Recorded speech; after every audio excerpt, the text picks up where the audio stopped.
Robin Hood title reveal games చూసాను. Games అయితే బాగున్నాయి.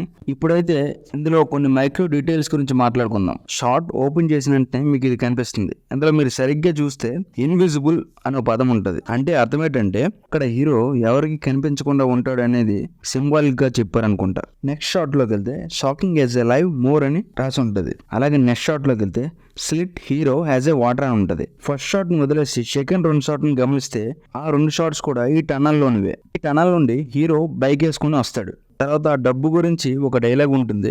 రూపాయి రూపాయి నువ్వేం చేస్తావు అంటే అన్నదమ్ముల మధ్య అక్కచెల్లెల మధ్య చిచ్చు పెడతానంటది. అది మనందరికీ తెలిసిన డైలాగే. అలాగే హీరో చేతిలో ఉన్న లాకెట్ రాబిన్హుడ్ అని రాయబడి ఉంటుంది.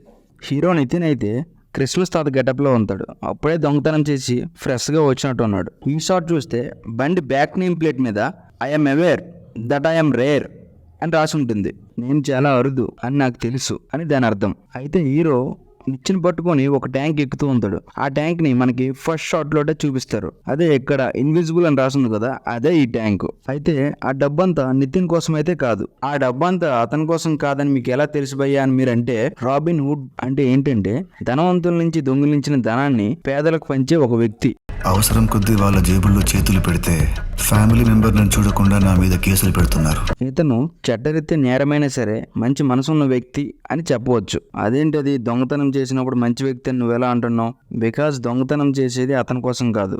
దొంగతనం చేసేది కూడా ధనవంతుల దగ్గర మాత్రమే. అది కూడా కరప్టెడ్ ధనవంతుల దగ్గర మాత్రమే దొంగతనం చేస్తాడు అనుకుంటా.